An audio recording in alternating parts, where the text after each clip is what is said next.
બાંગ્લાદેશમાં 12 ફેબ્રુઆરીએ સામાન્ય ચૂંટણી યોજાઈ રહી છે। આ ચૂંટણીને દાયકાઓની સૌથી મહત્વની ચૂંટણી ગણવામાં આવી રહી છે। આ ચૂંટણી પૂર્વ પ્રધાનમંત્રી શેખ હસીનાની આવામી લીગ વિના થઈ રહી છે। વિદ્યાર્થી નેતૃત્વ હેઠળના વિદ્રોહ બાદ લીગના 15 વર્ષના શાસનનો અંત આવ્યો હતો। ત્યારબાદ તેને ચૂંટણીમાં ભાગ લેવાથી પ્રતિબંધિત કરી દેવામાં આવી છે।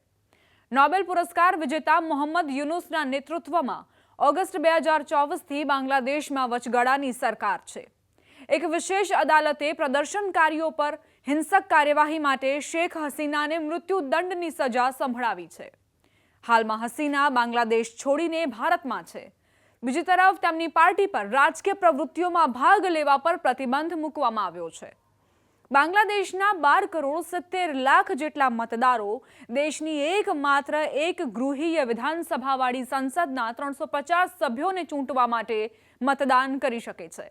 મુખ્ય ટક્કર બાંગ્લાદેશ નેશનલિસ્ટ પાર્ટી એટલે કે બીએનપીના નેતૃત્વ હેઠળના અનેક પક્ષોના ગઠબંધન અને વિદ્યાર્થી સમર્થિત નેશનલ સિટીઝન પાર્ટી તેમજ જમાતે ઇસ્લામીના નેતૃત્વ હેઠળના ગઠબંધન વચ્ચે છે।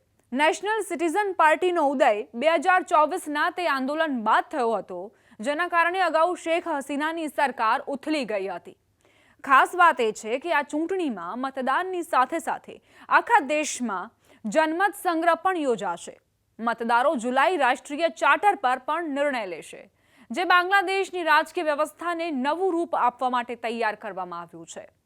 જુલાઈ રાષ્ટ્રીય ચાર્ટર એ કેટલાક બંધારણીય સુધારાઓ સાથેના ગણતંત્રની રચના માટે રચાયેલું છે। વચગાળાની સરકારના નેતા મોહમ્મદ યુનુસે કહ્યું કે સંયુક્ત મતદાન આગામી 100 વર્ષ માટે દેશની દિશા નક્કી કરશે। લોકશાહીની પુનઃસ્થાપના ચૂંટણી પ્રચારનો મુખ્ય મુદ્દો છે। બાંગ્લાદેશના પત્રકાર ઉમર તાસિકનું કહેવું છે કે આ વખતનું મતદાન ખૂબ અલગ છે।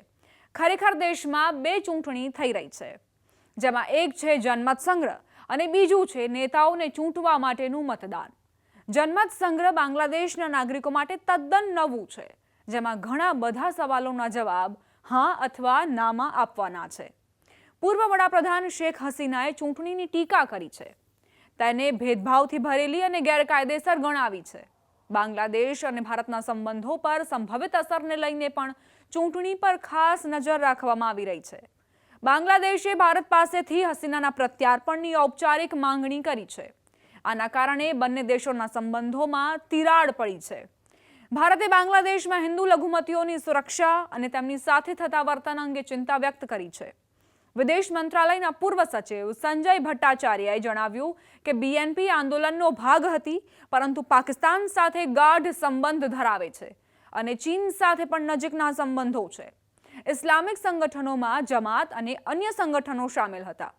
જમાતનો રાજકીય આધાર ક્યારેય ખૂબ મોટો રહ્યો નથી, પરંતુ એ જોવા મળ્યું છે કે છેલ્લા 2 વર્ષમાં વિરોધ પ્રદર્શનો બાદ તેમણે બાંગ્લાદેશની સંસ્થાઓમાં ઘૂસણખોરી કરી છે।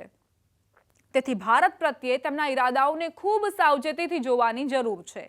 ભારતના પાડોશી દેશમાં ચૂંટણી છે એટલે તેની ચર્ચા ચારેકોર છે, જે પરિણામો આવતા જ ઓર વધી જશે, કારણ કે ચૂંટણીના પરિણામો બાંગ્લાદેશની લોકશાહી રૂપરેખા નક્કી કરવામાં મહત્વની ભૂમિકા ભજવશે। આની અસર ન માત્ર ભારત પરંતુ સમગ્ર દક્ષિણ એશિયાના રાજકીય સમીકરણો પર પણ પડશે।